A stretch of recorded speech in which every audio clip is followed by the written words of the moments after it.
You should be grateful we even let you eat at the table. My mother said it like she was swatting a fly, casually, mid-laugh, while handing my younger brother the keys to the new Jeep I'd unknowingly paid for. And everyone else at the table just kept eating. I hadn't even taken a bite yet. My name is Marcus. I'm 36. I live in a high-rise apartment in downtown Chicago. I'm a senior architect at one of the country's leading design firms. The kind of place where people wear black every day and don't say meeting, they say alignment. I've been with the firm 12 years. I lead teams now. I design museums, city halls, billion-dollar campuses. I've been featured in Dwell twice, once on a panel about equitable housing and once for a library I designed in Detroit. I make good money, multiple six figures, but my phone still lights up at 11:47 p.m. with texts from my sister asking for rent. Or from my mom wondering if I could spare a few thousand so they don't fall behind on the mortgage again. Even though the mortgage is fully paid off, I paid it off 3 years ago, as a surprise. I even framed the deed for her. She never hung it up. I'm the one they call when the AC breaks. When someone needs bail. When there's a tuition deadline or a car breaks down or my brother loses yet another job for being misunderstood. They call me and I always answer. Or rather, I did. Until I stopped. But I'm getting ahead of myself. It was my father's birthday. 67. We were at a steakhouse in Naperville. Expensive, traditional, white tablecloths, and fake gratitude. I had paid for the private room and the entire dinner. Appetizers, sides, top-shelf bourbon for my dad, custom cake flown in from some bakery in LA that my sister had picked. I paid for all of it. Without complaint, like always. My younger brother, Darren, was smiling like he had something to prove. He wore Gucci loafers and the designer jacket he absolutely could not afford. He hadn't worked steadily in years but still somehow managed to live better than most. I knew why, of course. It was my money, rooted through our mother. The moment that snapped something in me wasn't even the Jeep keys being handed over. It was what happened right after. My mom turned to me and said, "Can you believe how far Darren's come? He's really figuring life out." As if I hadn't already given him 3 loans he'd never acknowledged, paid off his DUI lawyer, and helped cover child support to a woman he pretends doesn't exist. And when I quietly asked about the car, just a simple, "Oh, you got a new Jeep?" she rolled her eyes and said, "Marcus, don't start." He needed something reliable. It was just sitting there in your account. That's when she said it. "You should be grateful we even let you eat at the table." Everyone laughed. Except me. I got up, calmly, pushed my chair in, and walked out. Left my coat behind. Took nothing with me. It was 19 degrees Fahrenheit outside. I walked the entire mile back to my rental car without checking my phone. I should back up. I wasn't always the one they used. I used to be the golden child. The miracle after years of my parents struggling with infertility. They raised me on sacrifice. "We gave up everything for you," they'd say, sometimes tearfully, sometimes bitterly. It was never said without strings. Love was currency in my house, something you paid for and never really owned. I was the first in our family to go to college. Graduated magna cum laude. Full ride. No help from them. Still, I sent home money from my internships. I mailed flowers on my mother's birthday, even when she forgot mine. I paid for my father's back surgery when his insurance denied coverage. When I made my first real money, I paid off their house, an act they never publicly acknowledged but privately weaponized. "That doesn't mean we owe you anything," my father once said after I hesitated to fund my sister's cosmetic surgery. There was always another need. Another disaster. Another guilt trip. 2 weeks after that dinner, I didn't hear from any of them. Not a word. No thank you, no apology, nothing. Then came a Venmo request from my sister, $842.97. Caption, tuition shortfall, urgent, not a question. Not a hello, just a demand. And that's when I did something I had never done before. I declined it. Not out of anger, but out of clarity. That one moment, the grateful to eat at the table comment, unlocked something I've been trying not to look at for years. I wasn't part of a family. I was part of a system, a utility, and I was done being the power source for everyone else's life while mine sat quietly in the dark. That night, I opened my laptop and pulled up my financial records. Every Venmo, every Zelle, every bank transfer, every emergency over the last 10 years. I cross-referenced with texts, emails, and even calendar invites. I'm methodical like that. It's why I'm good at my job. By 3 a.m., I had a 27-page PDF of every dollar I'd ever given them. The total, $317,945.22. More than the down payment on the condo I'd postponed buying. More than I'd saved for retirement. More than I'd ever spent on myself in my entire adult life. And I hadn't even included the things I couldn't track: the time, the emotional labor, the sleepless nights, the missed opportunities, the therapy I now needed because I'd spent my adult life parenting my own parents. I saved the file as what I paid for .pdf. I didn't know what I was going to do with it. I just knew I needed to see it. 3 days later, my father called. I almost didn't answer. "Your mother's upset," he said, like it was a court order. I waited. "She says you stormed out, ruined her night. She also says you're being selfish about the car." I didn't say anything. He cleared his throat. "Anyway, we need help with the insurance." Darren got into a little fender bender. I hung up. I didn't yell. Didn't curse. Didn't even sigh. I just hung up. The next morning, I booked a therapy session. First time in 5 years. I told the therapist everything. She didn't gasp, didn't blink, just nodded. And then she asked me something simple. What would happen if you stopped? Not slowed down, not adjusted boundaries. Just stop. That question stayed with me. And a week later, when I went to check my mail, I found an envelope shoved into the crack of my condo door. No stamp, no return address. Inside was a single printout, a screenshot. It was from my sister's Instagram story. A boomerang of her clinking glasses with Darren and my parents, tagged at some rooftop bar in the city. The caption read, "Celebrating our real family. No leeches allowed." I stared at it for a long time. Then I opened my laptop. I changed every password to my bank accounts. I removed them as authorized users. I called my accountant and revoked access to the family trust I'd stupidly created 5 years ago. And then I did something I should have done a decade ago. I started writing an email, not angry, not emotional, just factual subject line. What I paid for. I attached the PDF and hit send. But the fallout didn't start with them. It started with someone else entirely. 3 days after the email, I got a text from my ex-wife. "We hadn't spoken in over a year. We need to talk. It's about your sister and the money." "I'm sorry, I didn't tell you sooner." The last time I saw Rachel, my ex-wife, was in a quiet courtroom in Cook County. No lawyers, no kids, no drama. Just two exhausted people signing the final papers of a 5-year marriage that started with love and ended with silence. So when her text came in, "We need to talk. It's about your sister and the money." I felt that familiar ripple of nausea. Like the floor had just moved an inch to the left. I didn't reply for hours, then finally just sent, "When and where?" She chose neutral ground, a coffee shop near the lake. Public, quiet, no chance of yelling. That wasn't her style anyway. She was always precise.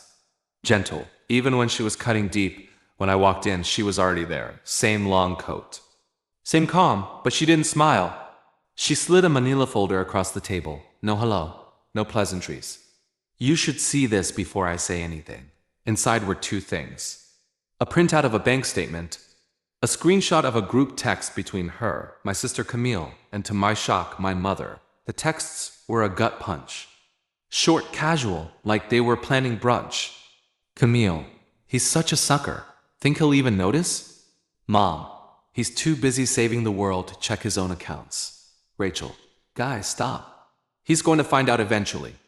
"Camille, not if you keep playing your part. Just 2 more months, then clean break." "Mom, he can afford it. It's nothing to him." The timestamp was from 2 years ago, around the time Rachel and I started sleeping in separate rooms. Around the time I noticed small changes. Venmo charges I didn't remember approving, strange gaps in our joint savings, Rachel avoiding eye contact when the topic of my family came up. My chest went cold. I turned the bank statement around. $23,000 transferred out of our joint account, spread out over 8 months. Recipient, Camille Torres, my sister. Another $7,500 had gone directly to my mother, usually just under the threshold that would trigger bank notifications. I looked at Rachel. She couldn't meet my eyes. "I didn't take it," she said quietly. "But I didn't stop them either." She explained everything. After my mom had her mini-stroke scare, something I now strongly suspect was exaggerated, Rachel had been looped into a text thread by Camille. They framed it like it was for family emergencies. They'd pressured her, saying I wouldn't understand, that I was too rigid with money, that I'd just say no. Camille told her they'd pay it back. They never did. Eventually, Rachel started pulling the money herself. Small amounts, quiet withdrawals. She thought she was helping, being a good daughter-in-law. Then why didn't you tell me? I asked, already knowing the answer. She looked up, eyes rimmed with guilt. Because by the time I realized they were lying, I was already complicit. And I knew how much you trusted me. My throat tightened. Did they ask you to marry me? Was that part of the plan too? She flinched. No, that part was real. We sat in silence for a while. I kept it, she said finally, nodding at the folder. Because I thought, someday you might need to see it. I stared at her. I do. That night I didn't sleep. I reopened the PDF, what I paid for, and started adding footnotes. Plus $30,500, ex-wife's account, rerouted to sister mother. I added a new section called Emotional Liabilities. Under it, I wrote, 5 years of marriage under false pretenses. 1 year of gaslighting by blood and bond. 36 years of being groomed to believe sacrifice is love. And then I called my accountant again, told him to freeze the family trust. Move it into a holding structure. Start preparing legal documentation that might be needed. He hesitated. Are you sure you want to go nuclear? I exhaled through my nose. This isn't nuclear. It's just me unplugging the cord. 2 days later, Camille called, no apology. No remorse. Just outrage. You really sent that email to everyone? You're disgusting. I just shared receipts, I said calmly. I haven't even told the whole truth yet. You think you're so above us, she spat. You think just because you made it out you're better? I didn't respond. You were nothing before us. I looked at the phone in disbelief. I was nothing, I said slowly. Until I realized I didn't have to keep pretending to owe people who never saw me in the first place. She hung up. 5 minutes later, my mother called. I let it ring. Then Darren ignored, and then a text from my dad. You've made your point. Are you happy now? That was the thing. I wasn't happy, but I was clear. The following Sunday, I did something radical. I didn't answer any calls. I didn't transfer money. I didn't fix anything. I woke up, went for a walk by the lake, had breakfast at a diner alone, and sat in the sun reading a novel I hadn't touched in 6 months. No noise, no guilt, no role to play. It was the first time in years I felt like my life actually belonged to me. But peace doesn't last long in families like mine. 3 weeks after sending the email, I got a certified letter. It was from my sister. She was suing me, the claim. Emotional distress, financial manipulation, and wrongful withholding of family funds. Attached were screenshots of texts, cherry-picked and framed, meant to paint me as controlling and cruel. Even my old text messages like, I'll take care of it, or I've got you, were twisted into supposed verbal contracts. And then, stapled to the end, was the kicker. An alleged handwritten note from me, supposedly stating that I promised to financially support my family until they're independently stable. It wasn't my handwriting, but it was on paper from my home office notepad. I stared at the forged note, stunned. I hadn't been angry when they used me. I hadn't been angry when they laughed at me. I hadn't even been angry when Rachel told me what she'd done. But now, I was something worse than angry. I was resolved. That night, I sent exactly 3 emails. To my lawyer, to my accountant, to a private investigator I'd quietly hired months ago after my brother's second DUI story didn't line up, subject line on all 3. Time to turn the lights on. There's something I learned in architecture school that stuck with me all these years. It's not the weight of the structure that matters, it's how quietly it fails. Cracks show up long before collapse. That's true of buildings. And it's true of families. The day after Camille filed the lawsuit, my lawyer, Melissa, called me at 7:15 a.m. She never calls that early. She forged your signature, she said flatly. Are we sure? I ran it through a forensic document examiner I've used before. It's an amateur job. Slanted sloppily, no pressure consistency, ink variation. Open and shut. But she used paper from my office. She used the wrong pen, Melissa said. That's how dumb this is. Still, my hands were shaking. Even with the truth on my side, I felt violated. It's one thing to take your money. It's another to take your name. A week later, the private investigator, Raj, sent his report. It was 34 pages. The summary? My brother Darren had 4 bank accounts in 2 different states under variations of his name: D. Torres, DT Holdings, and Torres Solutions, which claimed to be a consulting firm. In total, $121,000 in deposits over 3 years. Many came from what Raj called pooled family funds. Some traced directly back to me through my mother's account, through Camille's. But what made my chest go cold wasn't the money. It was the date of the first deposit, 2 weeks after I'd paid off our parents' house.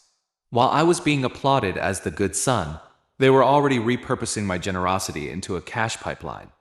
Raj also uncovered that Camille had applied for a PPP loan under my name, for a fake nonprofit she registered using my SSN and an old college address I hadn't lived at in over a decade. The amount? $38,000. It had been forgiven. And I had never known. She used my name to steal from the government, while I was still funding her Postmates and tuition excuses.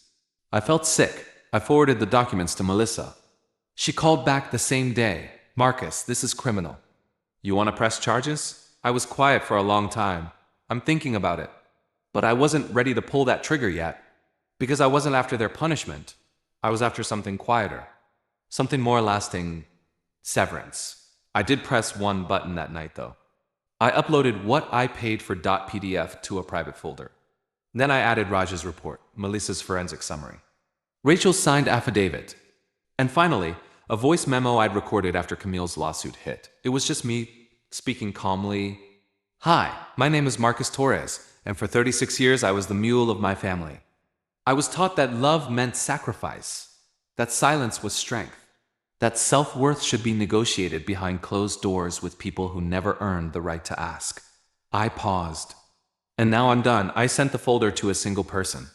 Anna Jameson, a mid-level producer at a podcast I designed the headquarters for last year. She had once asked if I had any stories worth telling. I had laughed at the time, said no, but now? I sent it with one line. I think this story might matter. I want others like me to know they're not crazy. She replied in 12 minutes. This is incredible. We'll treat it with care, I promise. Meanwhile, the lawsuit moved forward. Camille's lawyer, a TikTok famous justice warrior, filed motions full of drama but little substance. Melissa dismantled them like a surgeon. Quiet, methodical, brutal. But what shifted the tide wasn't legal. It was social. Because Anna didn't just make a podcast episode. She made a series. What he pays for. The Price of Family, 6 parts. Each one more damning than the last. It went viral in under 48 hours. People didn't just listen. They wept, shared, wrote in. Men, women, strangers, people who had never spoken about their own emotional theft. I wasn't alone. By the end of the first week, the hashtag what he pays for had 1.2 million views. Camille panicked first. She posted a long Instagram story calling me a narcissist and pathological liar, claiming the documents were edited and taken out of context. She cried on camera, but it didn't land. Because 2 days later, someone dug up her PPP loan application, the one under my name. It was public record. People started sending messages to her university, her employer, and then to me. Thank you for telling the truth. I've lived your story. I thought I was the only one. I hope you're healing. It was overwhelming and humbling. Because for the first time in my life, people saw me not as a wallet, but as a person. One night, I got a handwritten letter in the mail from my father. It wasn't long. Just 2 paragraphs. You've always been the strong one. I didn't realize we'd broken you too. I don't expect forgiveness. But I do hope someday you find peace away from us, if needed. I'm sorry we never protected you from what we became. There was no money inside, no manipulation, just regret. It didn't fix anything. But it was the first honest thing he'd given me in years. The lawsuit was quietly dropped 2 weeks later. Melissa told me Camille no longer had standing. Her lawyer posted a tweet about toxic family dynamics and pivoted to promoting his new YouTube channel. Rachel texted once more. You were always worth more than what they saw. And on a quiet Saturday morning, I walked past the courthouse, not to file charges. Just to watch the light pour over the building I once designed for people like me, people who held pain in their chest like unpaid bills. I didn't feel victorious. I felt light and empty, and strangely okay. That afternoon, I updated the PDF one last time. Final total, $417,945.22. Under it, I wrote what I paid for, their comfort, their silence, their versions of me, what I bought instead, myself.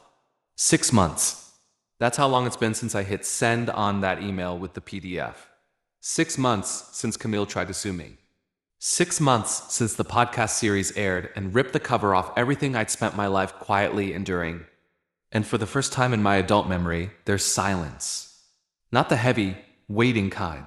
Not the silence that comes before a demand, a guilt trip, or a plea for cash. Just silence, like peace finally moved in and unpacked. I didn't realize how much noise my family made until they were no longer part of my life. It showed up in small things, like how I no longer hesitate to check my phone in the morning, or how my Sundays are no longer spent figuring out who needs what from me, emotionally, financially, physically. I started cooking again. Nothing fancy. Just scrambled eggs, roast chicken, things with scent and weight. I bought myself a couch. Not because the old one was broken, but because I'd never allowed myself to want something purely for me.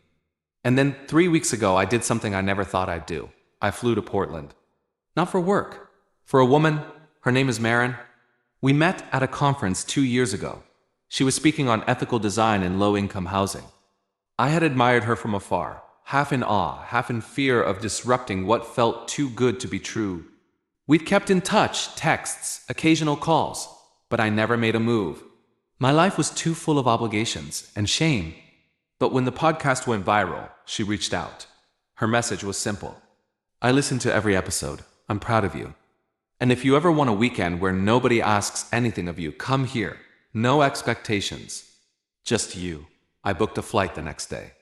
We spent that weekend in her sun-drenched apartment, listening to music and walking aimlessly through farmers markets. She didn't ask about the lawsuit, or the betrayal, or my family. She just let me be. We didn't kiss, but we held hands. And when I flew back, she sent me with a Tupperware of something I can't pronounce, and a note that said, "You paid for everyone else's peace. Time to earn your own." Back in Chicago, something strange happened. People I hadn't heard from in years started reaching out, old coworkers, college friends, even a high school teacher. They'd all heard the story in some form, podcast, viral post, or forwarded email. And they all said the same thing. I didn't know you were carrying that. It made me wonder how many people walk around like I did, high-functioning, generous, and quietly being drained. So I started writing not a tell-all, not revenge porn, just stories about boundaries, about self-worth, about how love is not a transaction and silence is not strength if it keeps you buried. Anna, the podcast producer, offered to help turn it into a book. I said yes. Not because I need to be seen, but because someone, somewhere, is about to Venmo their last $300 to a family that wouldn't show up to their funeral. And maybe they'll read a sentence that stops them. One afternoon, while editing a draft, I got a text. Unknown number. Just one line. Can we talk? It was Camille. I stared at it for a long time. I didn't feel anger, or fear, or even pity, just clarity. I typed slowly. If you're reaching out to apologize, I don't need it. If you're reaching out to borrow, threaten, or explain, don't. She replied. I don't want anything. I just want you to know I was wrong. I didn't answer. Not because I'm cruel, but because healing requires distance. And I have nothing left to give to a story that's already ended. I still think about my mom. Not every day. But sometimes, when I walk past bakeries or see a photo of someone's mother on Instagram, I remember the way she used to braid my hair before school, and how quickly that turned into silence when I didn't send money fast enough. The grief is real, but it's clean now. It doesn't own me. It just visits sometimes, like weather. So here I am, 36. Alone, but never lonely, still designing buildings. Still waking up early. Still folding my shirts the way my father taught me. But different now, rooted, untangled, whole. I once thought that cutting off my family meant becoming cold, hardened. But it didn't. It meant becoming true to myself. To the boy who once believed he had to earn love by disappearing. To the man who now knows. What I paid for was their peace. What I kept was my own. If you enjoyed this story, please give a thumbs up to the video and consider subscribing to the channel for more powerful true life stories.